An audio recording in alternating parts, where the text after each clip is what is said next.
Okay, everybody, thank you for logging in today for the Ask Me Anything June 6th live stream. I apologize just in advance. I started this just a few seconds early, but I want to apologize to people in advance who are going to be coming on this a little bit later because essentially what happened is I screwed up the original broadcast and then had to restart it here, so that's why there's a different link. So yeah, I will try to make sure that I don't do that in the future.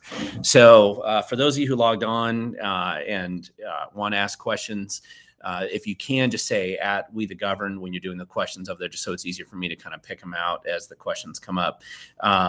Let me jump right in. There were a couple topics that I had teased that I wanted to make sure I discussed today during this live stream.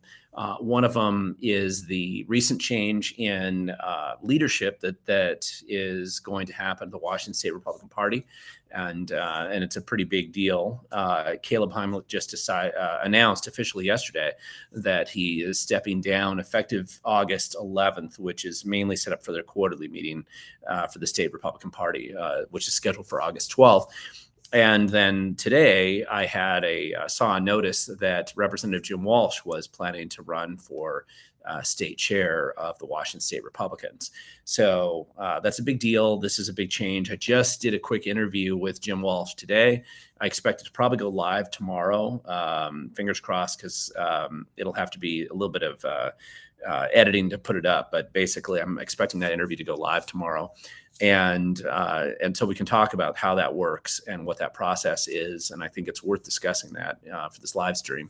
The other thing I wanted to talk about is the WECU lawsuit that the final hearing on that, at least at the Superior Court level, was actually yesterday in the Kent Regional Justice Center. And for those of you who went there on the Friday hearing, I was there in the courtroom that day. I did take some photos, which the bailiff said we can't do, but I took a couple photos while I was there.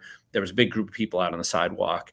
And I want to talk about the three things that really came out of that lawsuit. I'm planning to kind of do an article on it, but it's an interesting issue that needs to be discussed, and a fairly significant kind of unfolding drama as it relates to that lawsuit and elections, and whether ballots are anonymous and whether you can actually go and audit them. And so there's quite a few different things that I think that are worth discussing during this live stream chat. And I want to get to them before we are done today. So let's see. And so, Jason, you had a quick question here. I'll deal with this one first, which is that what's your thoughts on the Tacoma judge refusing to grant an injunction on the gun ban? He pretty much said Washington can pass whatever they want, and we have handguns. Yeah, and I didn't, Jason. I didn't read that what the judge actually said there. So I'll want to go and read it and get a little bit more information on that hearing. But essentially, the that hearing, there's a couple lawsuits that are proceeding, and the ones in federal court are the ones that matter the most, I think. And so those are proceeding down the road. It just seems like a number of the restrictions that the Democrats, led by Bob Ferguson and Jay Inslee, of course, that some of the gun restrictions that they have there, and some of the restrictions on your ability to defend yourself, those restrictions are clearly unconstitutional, not just at the federal level, but clearly at the state constitution, which is actually stronger than the federal constitution when it comes to gun rights protections. And so, we'll just have to see. Just because he refuses to grant the injunction doesn't mean that he's already ruled in the case. But again, judges, I really think, we have to be careful, of course, about handing our freedom and liberty over to some judge and the random decisions that they make, because unfortunately, as we've seen over the years, judges are particularly corrupted. But at the federal level, we at least have an arguable chance of having an honest decision at some point in time down the road. I think that's unlikely with the state courts. Most of the justices in the state court system, from Superior Court on up, are pretty corrupted as far as, it doesn't mean they're taking money. It just means that they are necessarily taking money. It just means that they're corrupted in the sense that their deference to the state is almost unlimited. So they almost don't even view individual rights as a thing anymore. They just view it as, are they going to allow the state to abuse you or not? And gun rights are just one of those things. Second Amendment rights at the federal level, those are one of those things. And the state judges are just terrible on this issue. Let's see. There's a question from River saying, have you explored Washington State assembling as a solution for addressing many of our grievances? And I don't know what that would actually look like. It's, you do have elected officials that are supposed to represent you, and whether they do a good job or not is a separate story. But in theory, we have elected some people that represent us. I don't know what you mean by Washington State assembling. Who assembles? Who decides who assembles? And who decides what grievances there are that are needing to be addressed? And those are actually relevant things to discuss if you're going to try to come up with some kind of way of bringing about these issues that you want to have addressed. I have a lot of grievances myself with how the state's run right now, but I think people are purposely distract conservative people, or people who care about the state. And from a liberty and freedom standpoint, I think they purposely are distracting us with ideas that have no significant potential outcome, just so they can squander your hopes and energies into dead ends, knowing that they're dead ends ahead of time. And so I think you have to be really selective and careful about something. If you're going to try to get something really big, organized and focused, that you really want to think through what the practical process is that you're going to go about and getting that set up. So I don't know I don't even know what you're talking about, assembling as a solution for addressing many of our grievances. I'd have to have a little bit better understanding of what you mean. Would you, let's see, would you support a MAGA for all Americans? This is a question from the list, or the CHUD-ist. Would you support a MAGA for all Americans outreach cleanup, the right having a positive action public face in Ole movement, sandwiches for homeless with MAGA branding, Trump cleanups? I don't know why you need to brand some of those efforts to try to clean up the cities as much. It's if you care about liberty and freedom, and you actually care about those issues, whether you want to call yourself a MAGA Republican or a conservative Republican or libertarian or whatever, you're probably an ally of mine, right? So, or at least that's how I would probably view your perspective on things. So, when you come together to do something, just remember that if you're trying to do a good deed and you think that by doing the good deeds, the media is going to suddenly put you in a different light, well, you're just completely wrong. The media is completely and thoroughly, totally corrupt. They're not. The Seattle Times is never going to honestly report on anything you do. Neither is King 5 News. Neither is the Tacoma News Tribune. These guys are essentially, they function like an organ of the state, doing in kind of this groupthink way of how they report on things. And they'll deny this. They'll say that they are nonpartisan, or they'll say, but they aren't. You can go look at what they report on. So if you're trying to do it in order to create a different image, the question is, how is that image reported to people who aren't already in the echo chamber? And that is something that I think you would want to think about a little bit more as you're trying to organize events and activities. How are you actually reaching out and touching people and making an impact on them? Cleaning up the city is very important. We need to do it. I've done plenty of service projects myself. Probably a lot of people watching this video have done a lot of service projects. I haven't really branded a lot of them very often as a political service project or some kind of political branding, but I would just think about, don't be naive, I guess, and how you're going to organize that as though the media is going to suddenly give you a pass because you've done something good. They won't. There's a question here from Jason. Question: what would a potential GOP chair's strategy on mail-in voting, ballot harvesting, and having a ground game? I'm assuming what would a strategy like that look like? This is from Jason.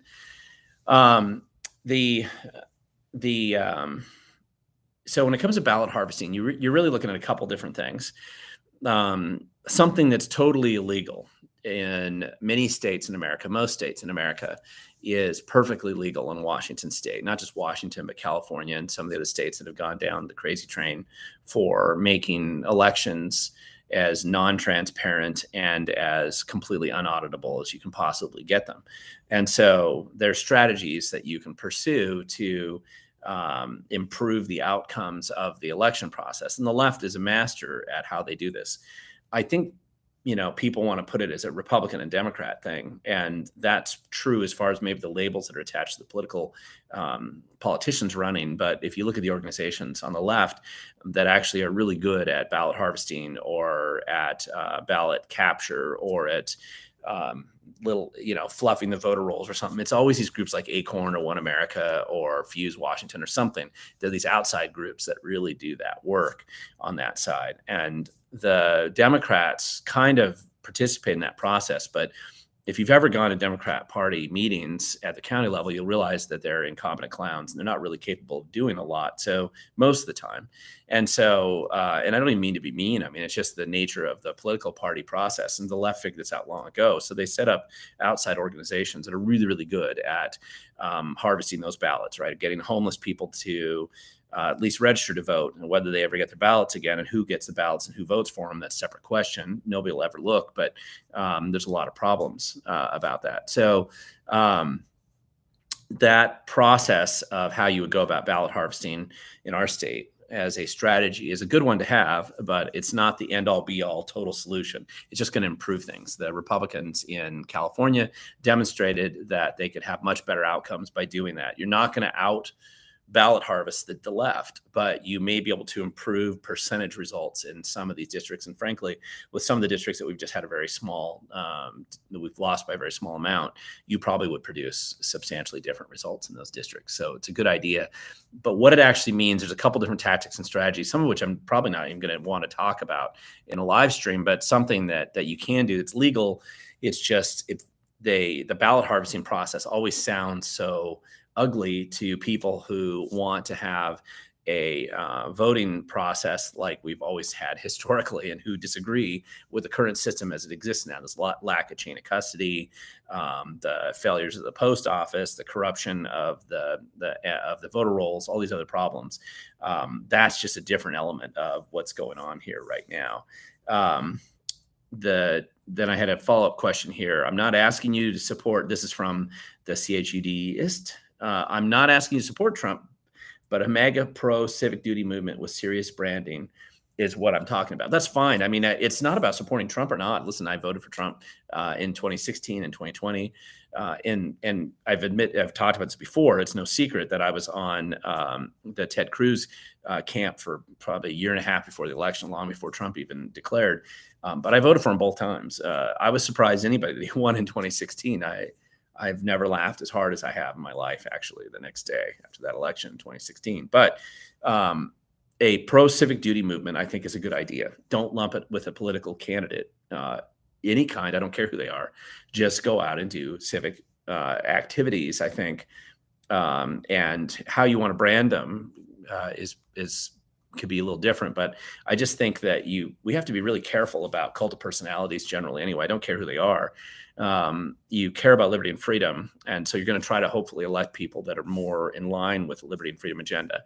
And whatever that means, smaller government has to involve smaller government. Any solution in the future is going to have to involve shrinking the size of the government that we have today. So it's not really about Trump or whoever's running, even the Republican Party. It's about influencing whoever it is that's going to be running, and whoever's in charge of that Republican Party, that they stay focused on it and they don't lose track of that. Chris Peck asks a question here. Thoughts on Allison Morrow? Nope, no thoughts. Don't even know who you're talking about exactly there. Put it in context, because I'm not sure of who you're referring to in that question. Then let's see, Craig, quit babbling, talk about something real. That's awesome. Okay. Well, at this point in time, as some of these other questions are spooling up here, let me talk to you about the process that's going to go on. So as it applies to who's going to be the next statewide chair of the Washington State Republican Party. So this isn't like an election that occurs on your ballot. So essentially what happens is the existing chair has announced he's stepping down. And so he's going to be stepping down effective August. And so so it creates this transition window of time, almost 2 months, give or take, and I guess slightly over 2 months. And so what happens is whoever's going to announce that they are willing to step in and fulfill the rest of that term for chair, those people probably come out of the woodwork right now. Now, an early front runner has been Representative Walsh, as I mentioned earlier, and I've interviewed him. So as I'm giving you a future plug for a video, he'll be coming on. The people who vote for chair are going to be the state committeeman, the state committee woman, and the chairman, Republican chair for these in each county. There's 39 counties. You roughly have about 120 people who will be at that meeting. It's scheduled to be in Olympia right now, so I'm assuming it's going to be at the Red Lion. And those 120 people are the ones who have been delegated with the task to vote for whoever's going to be replacing Caleb Heimlich now that he's announced that he's resigning. So that should be very open and easy to witness and easy to see sort of venue. I would anticipate Representative Walsh is an obvious front runner since he's jumped into that, but you're going to maybe see some other people that decide they're going to come in there. But on that day, I think it's August 12th right now. On that day, there should be a vote. And after they're done, you're going to know who's going to step in and take over after Caleb's no longer in that position. And it's going to be tough because you're going to have to part of it's good in the sense that Caleb is not leaving the state Republican Party in a mess. And if you want to see what it looks like when it's a mess, look at what Luke Esser left, or look at what Chris Vance left back in the day. I mean, those were messes. Caleb's actually done a pretty good job raising money. There's money in the bank. The party's fairly organized, so it's not as bad as we've seen in the past.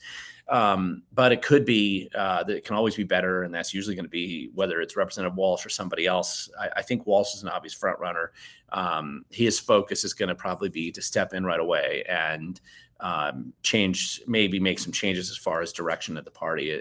Probably more focus on outreach to the grassroots and expanding that side of the effort. I don't want to give away I just did the interview with him, so I don't want to give any of that away. You'll see it with the video. He can tell you from his own voice, but that's going to be what happens. And that's a fairly big deal for people who are active and engaged inside the Republican Party or doing Republican Party events. So it's a fairly big deal.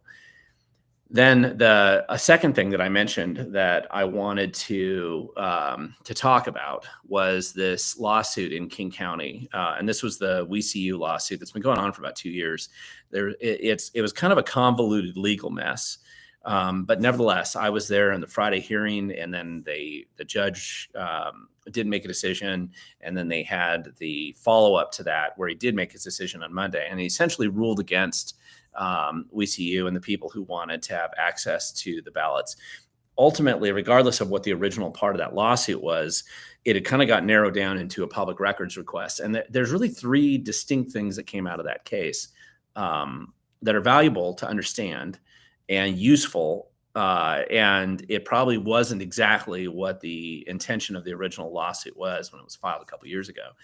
There was some big problems with the lawsuit in that it was originally filed with what they call a court rule 11 violation, because the WECU is a nonprofit organization, and so it needs to have an attorney represent it or file a complaint. You can't pro se an organization's lawsuit. You can pro se for yourself. I've pro se'd for myself many times. You can't pro se for an organization. I can't just say I'm going to pro se for something else. You can only pro se for yourself. And so pro se means you represent yourself in court. And so that was a screw up with the original filing. And I was critical of it at the time. I wasn't critical of the overall idea of getting in and looking at ballots. God help us, we want to be able to access those ballots. But nevertheless, that's the lawsuit that went forward. What was interesting is that there were really 3 things that came out of this lawsuit that I think are worth being aware of. Number one, and the most significant one, was the decision that the judge essentially came to that is terrible. And it's something that people should all be questioning right now. And anybody who cares about elections, he basically said that there is no scenario ever where anybody's ever going to have access to look at the ballots after they've been cast. There's no way for any outside group to ever audit, look at, review, or do anything with the ballots.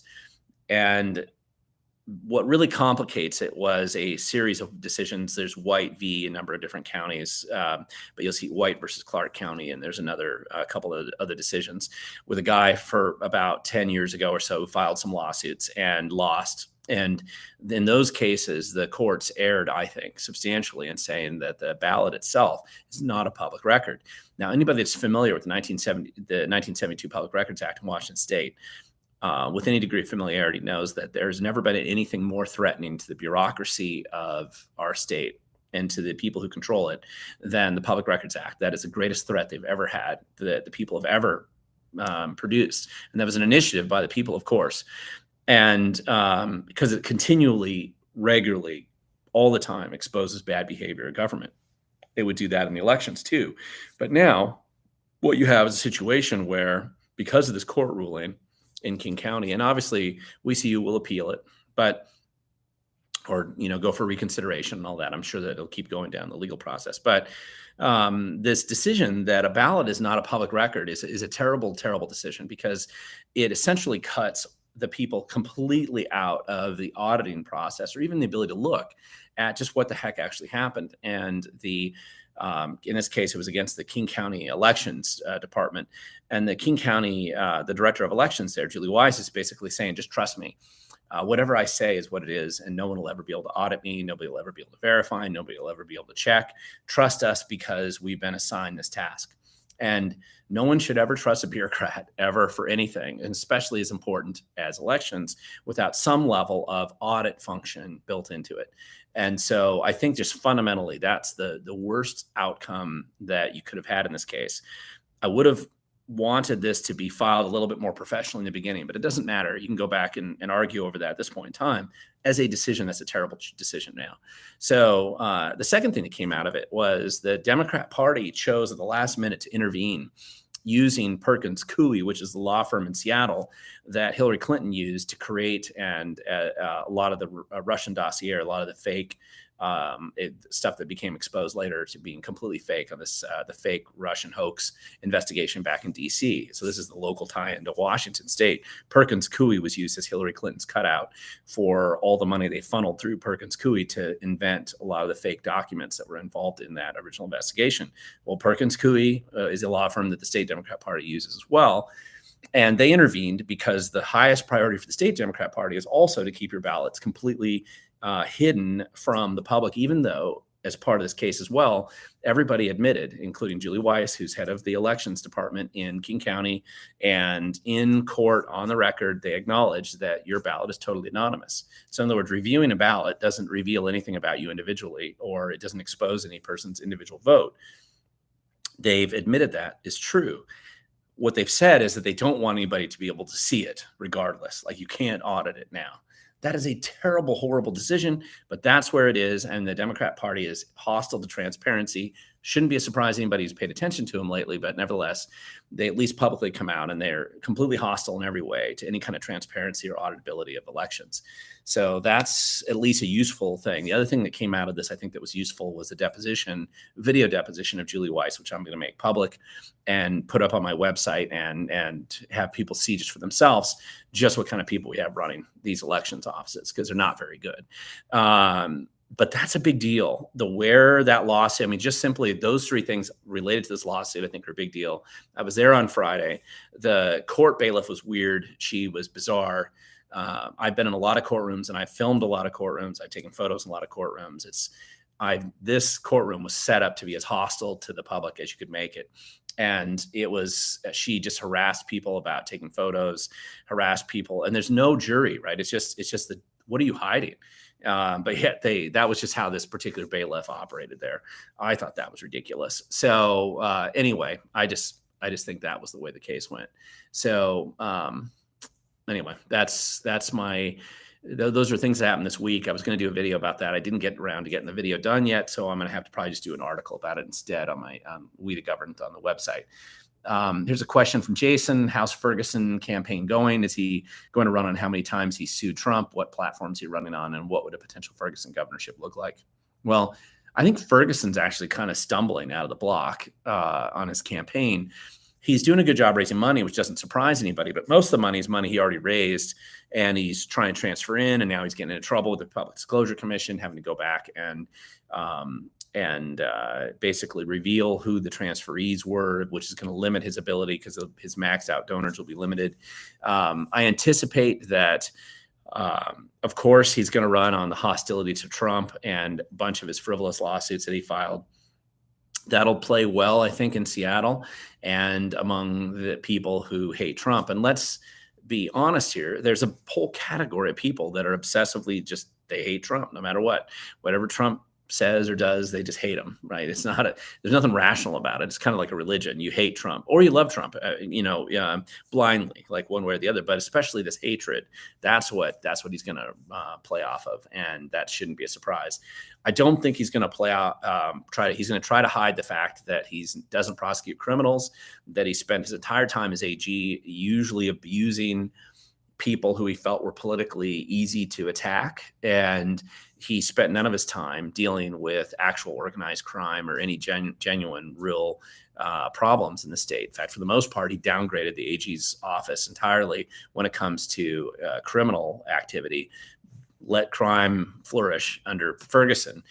But he's basically, so he's probably not going to say that, but that's what he really did. And the other thing is he's probably not going to want to talk about the fact that his office, more than any other AG's office in state history, has been found guilty repeatedly on destroying records and trying to hide the truth from the public. The recent $3 million fine against the AG's office, which you and I are paying for, of course, is clearly evidence of that. His OSO landslide a number of years ago, the effort of his office to shut down and hide those records. I would anticipate that's just the tip of the iceberg. His office seems to be very, very focused on destroying public records and hiding the truth from the public. And he apparently has a lot to hide. So anyway, that's how Ferguson's campaign is going to run off. I'm sure he's going to run on the fact that he's taken away your guns, which doesn't seem to be like the most positive thing to run on, but that's what he'll probably run on, mainly because he's got billionaires like Nick Hanauer and some of these other people that have funded his campaign and will be funding outside PACs probably to support him. And he wants to justify his existence to them. Guys, there's no question. I'm getting lots of comments here. Let me go down through actual questions. Let's see.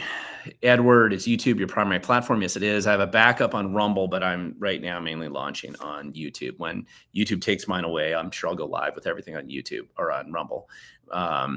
Shame you get so little views on YouTube. Yeah, I mean, YouTube's the way it is. I used to get a lot more views on YouTube until they started to shadow ban a lot of the videos that I produce.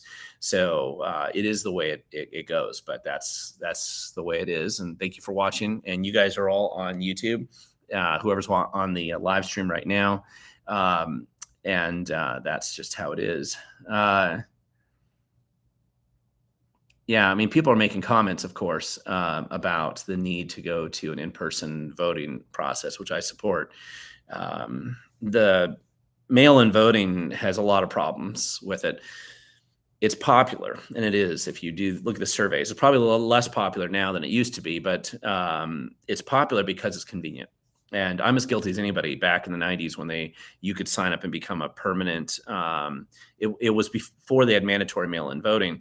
And I remember I'd go to polls, but I used to travel a lot for work. And so when I would have to file every year to get a ballot mailed to you that you could fill out and send in. And it was a process you had to go through, which was fine. I went through it. But then you could sign up to be a permanent absentee voter, which I did. So I'm as guilty as anybody. Probably some of you watching this video did the same thing I did. It was convenient for me because I was out traveling for work and sometimes I was overseas. And so it made life easier to fill it out. Unfortunately, it's when you make it go everywhere and you blow ballots out like confetti into every corner of the state with no control over what's happening, who fills them out or anything, you're going to have problems. And we have a lot of problems, especially in our voter rolls here. So I don't disagree with that. Right now, though, we don't have the votes in the legislature to make that change.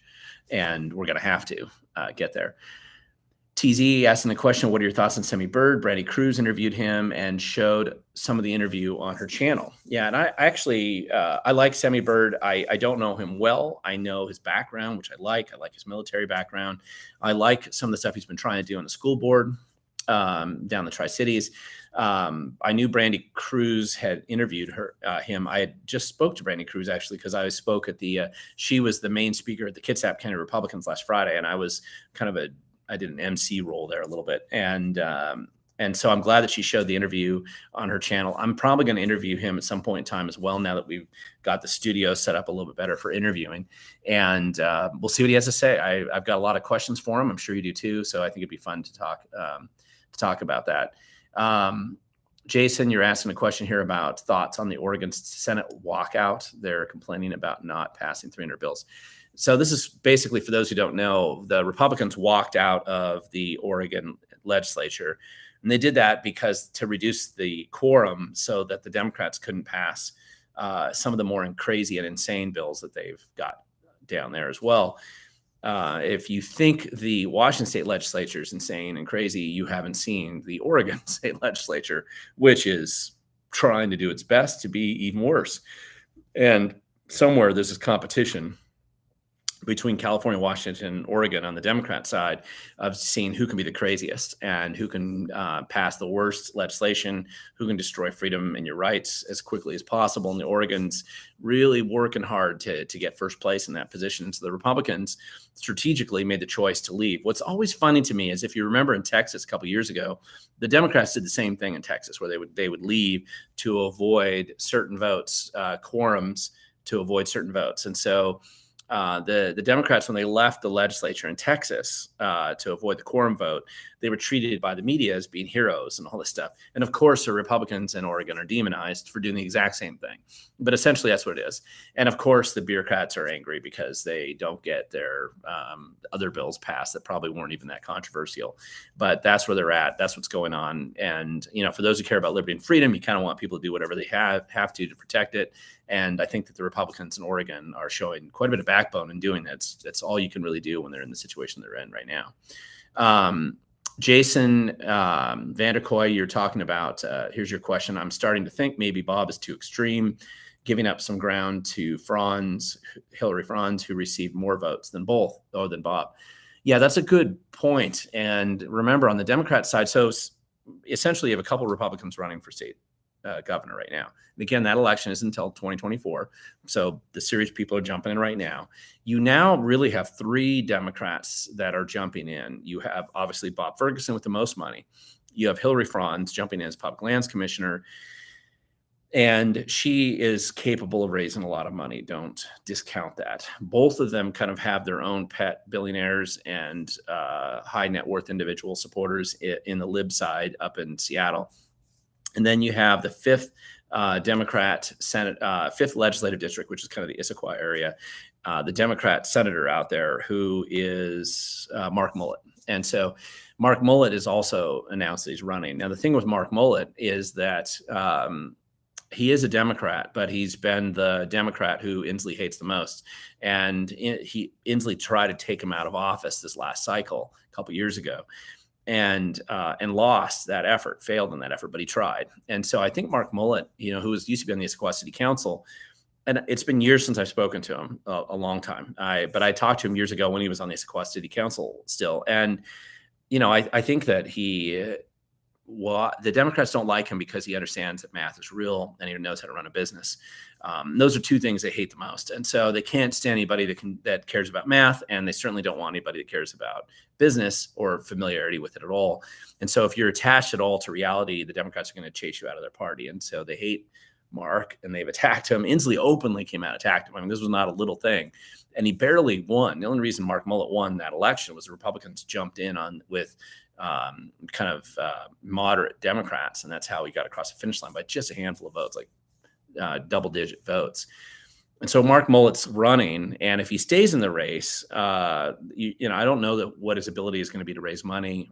There doesn't seem to be a strong desire on the Democrat Party to have people who understand math or who care about anything rational. So that doesn't seem to be a strong constituency over there. So I'm not sure what lane he's running in, but I think that's the lane he's trying to capture there. And we'll just have to see how that goes. But That's starting to divide up the Democrat vote by 3. Semi Bird is probably the front runner on the Republican side at this point in time. He's raised, when I checked the PDC last, about $70,000, which isn't much, but it's better than nothing. Raul Garcia is the other Republican who's jumped in the race, who's likely to have money and seems to have some Republican support.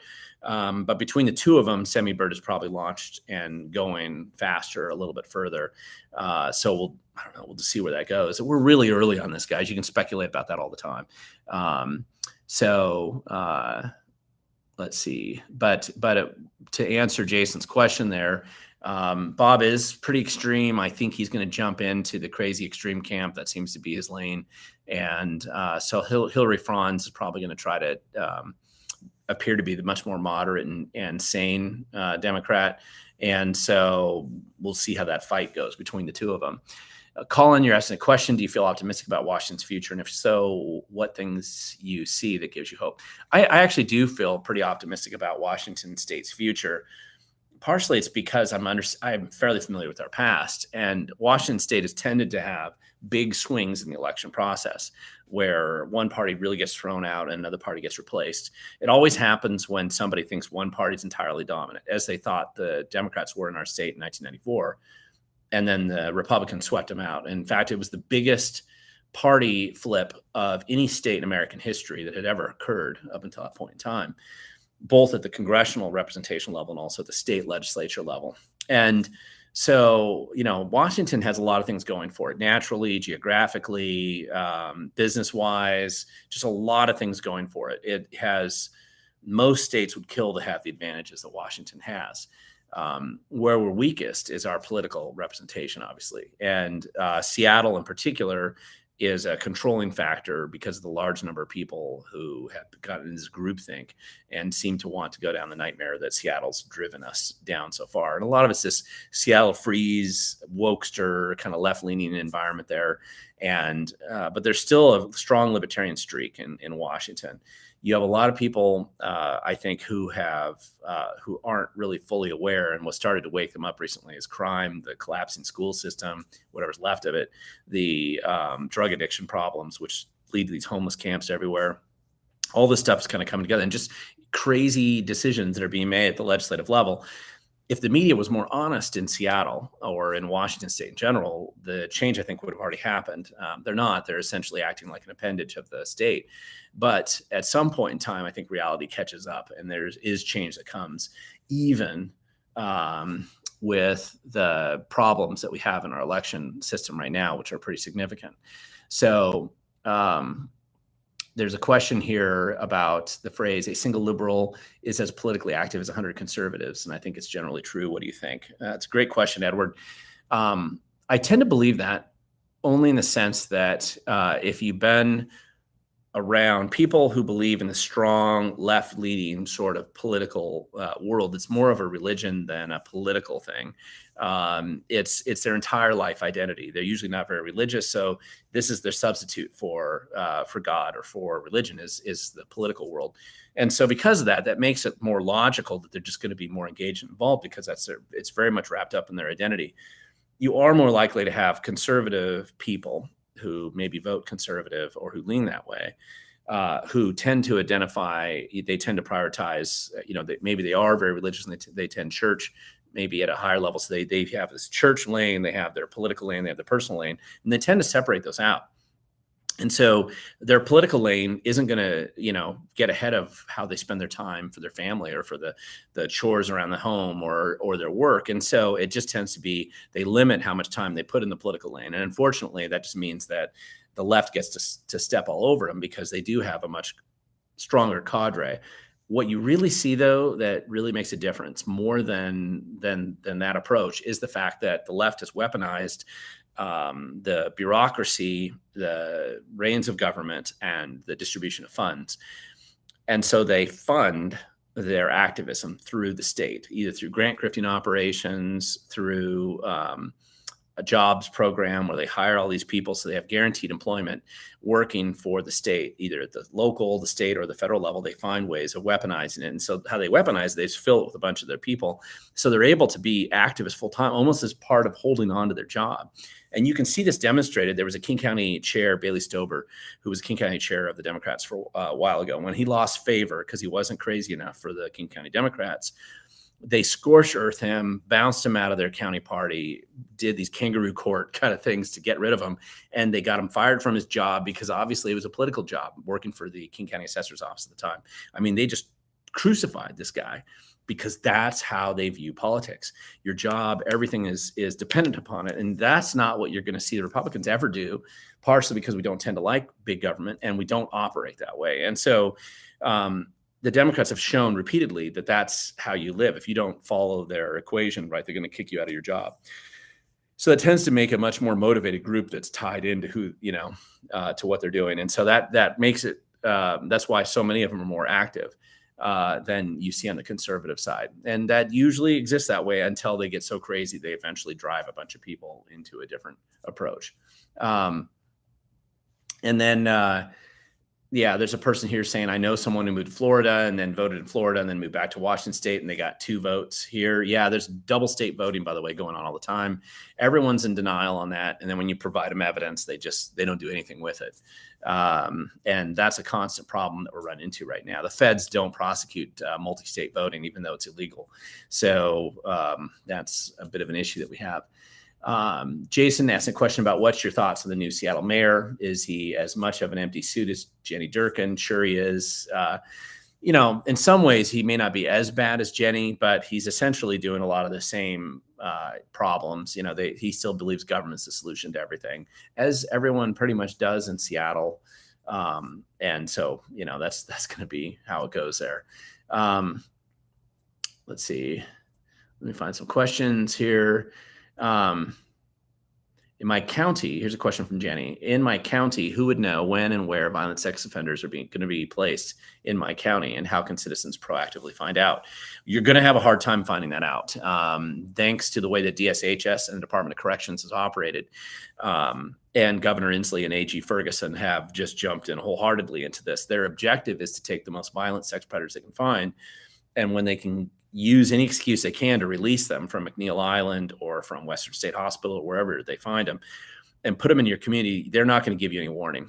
And one of the ways they do this is they are paying a massive amount of money for private entities to locate them in these homes. And therefore, if you were trying to do a records request or look at the homes, you're not going to know that it's an entity set up for housing violent sex predators. You'll think it's an entity set up to house mentally disabled people, or you'll think it's set up to house older retirees or something.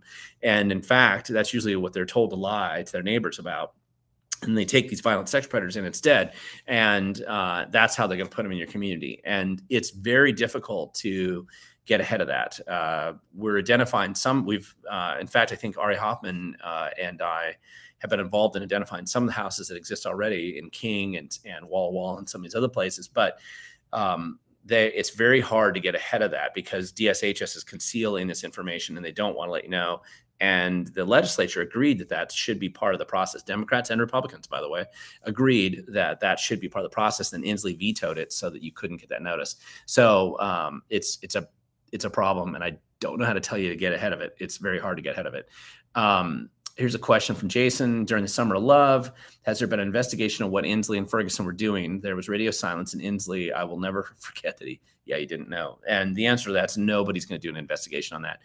Ferguson's not even going to do an investigation on the fact that the guy, the warlord of Chaz Chop, was actually handing AR-15s out of his Tesla's trunk to minors, kids, and letting them wander around with AR-15s in this, like some kind of quasi police operation that he was running there. And, Ferguson, who pretends to care, who cares about gun, violations, of course, he's not going to enforce it on the crazies. He's going to only enforce it on you and I if we legally own a firearm. So it's just crazy. And anyway, it's just how it is. Going down here, a question from Cristiano. How about a third party option for the state, for the governorship? Fairly pointless in a top 2 primary. And it doesn't matter how much you think that's unfair. It doesn't matter how much you think that that's terrible, or that you like the Libertarian Party or you like whatever party.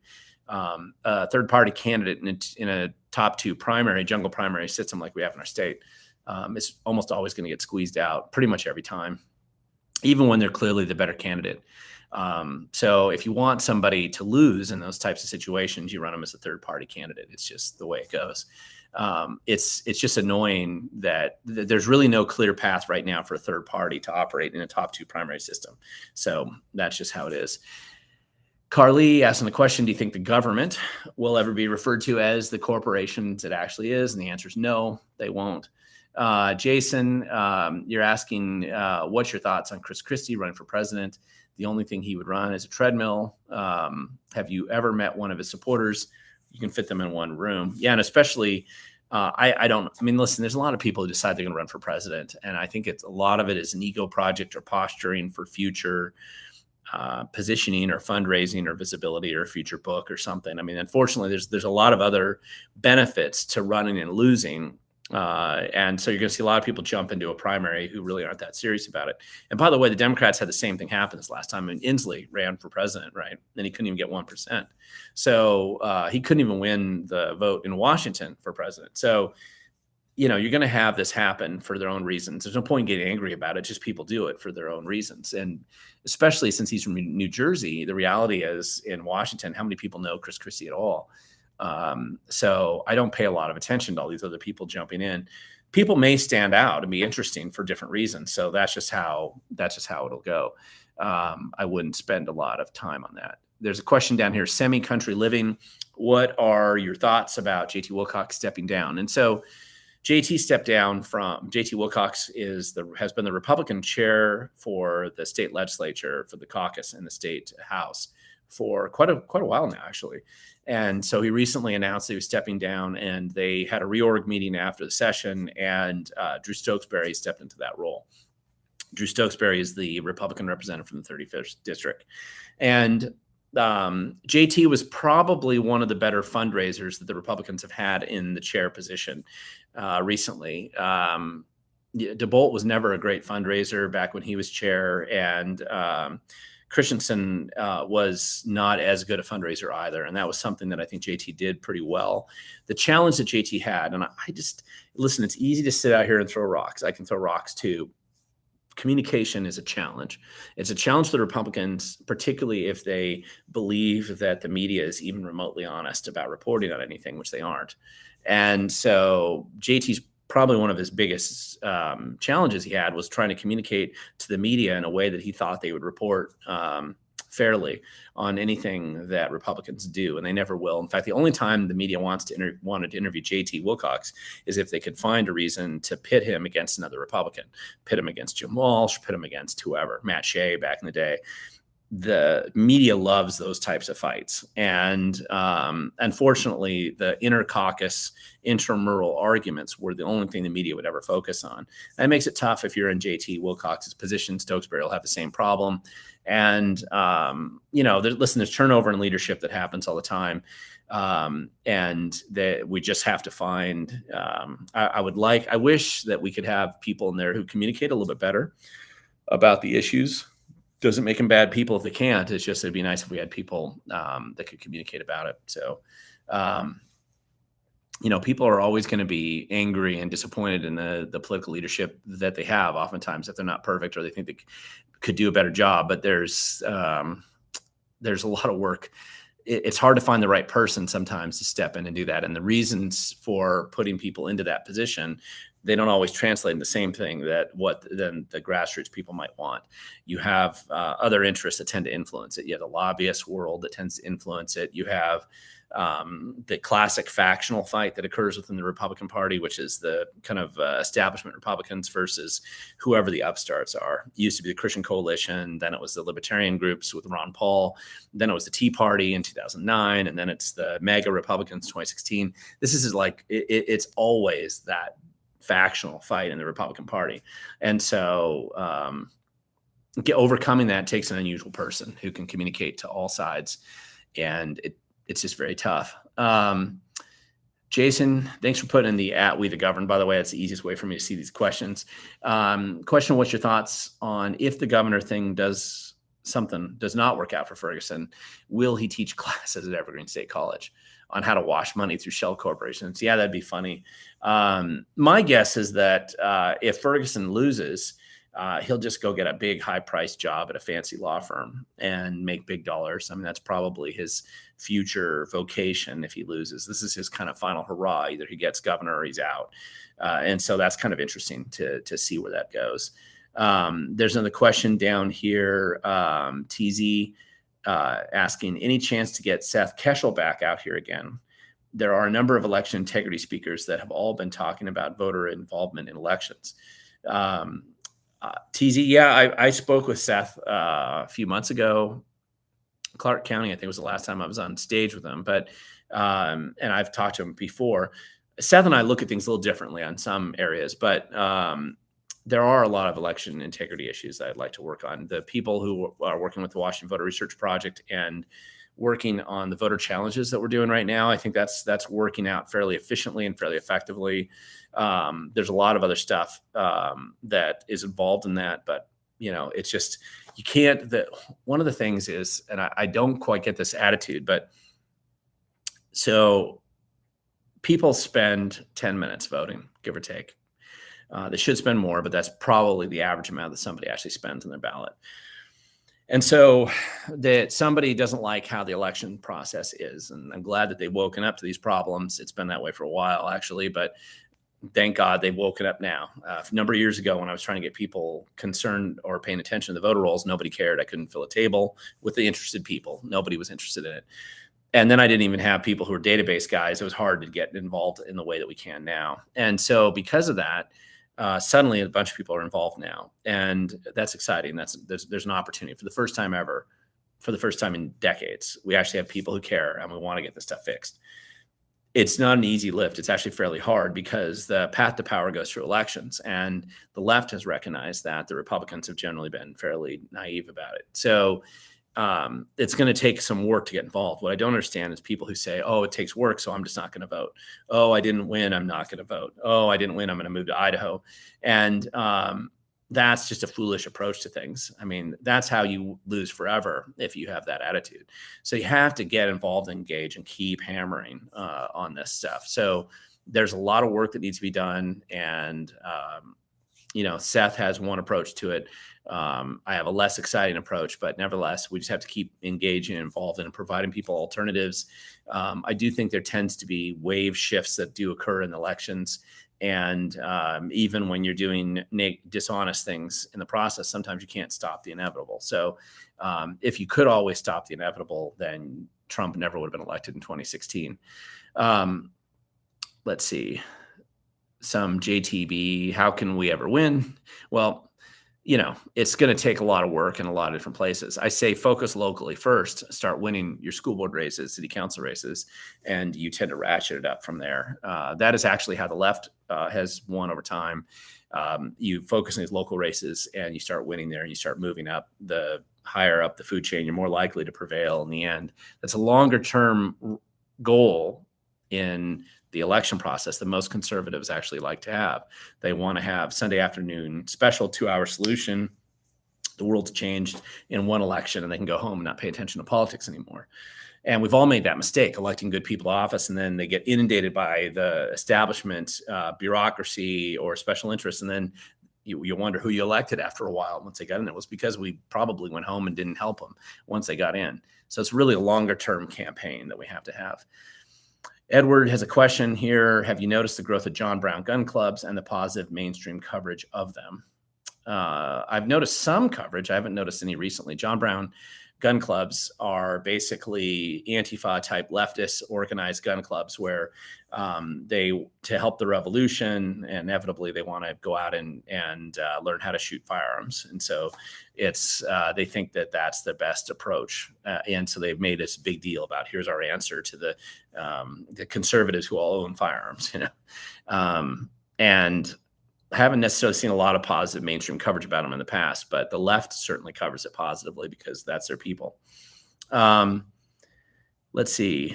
Jason, you have a question here. Why can't Repubs build a super team of leaders? Why can't Republicans build a super team of leaders, one candidate? That way we survive the primary. Well, so one of the things that tends to happen is that in a jungle primary process, because you no longer have a partisan selection process, right? The value of the party, both parties actually, has been greatly reduced. So the Democrats just tend to have more of a fanatical approach to candidate selection. And so if you've ever talked to Democrats who have who wanted to jump in a race, for example, and they're jumping into a race that the established Democrat groups don't want them to be in, they get openly threatened. I mean, it's a carrot and stick approach. They threaten them with the end of all campaign support, access to the data, and everything else if they run against the will of the leaders on the Democrat side. And on the other hand, they'll say, listen, if you want to get involved, let us help you, and we'll give you all the support and make sure you get all this money and all this other stuff, and we'll have you run in this path instead. So that's a process that exists on the left, and the Democrat Party fronts it, but they have this big support establishment. I've got a lot of friends of mine now who have run as Democrats in the past. They aren't Democrats now, but they were at one time. They've explained this process to me and the conversations that they've had many times. And they're about the same always. The Republicans don't tend to have that. Republicans are a lot more laissez-faire when it comes to jumping in and running for office, which is why sometimes the left is able to do a pretty good job manipulating election results in some of these races. And the Republicans don't have a really good way of communicating ego candidates, or to even addressing ego candidates that just jump in to run for whatever reason. And so we've committed fratricide multiple times when we've run for office, where we had too many people who could all get about the same amount of votes, and they bounce each other out of office and basically prevents a Republican from winning because two Democrats jumped through. You had it happen in the 47th Ledge District recently up in Kent. You had it happen in the 10th Congressional District this last cycle.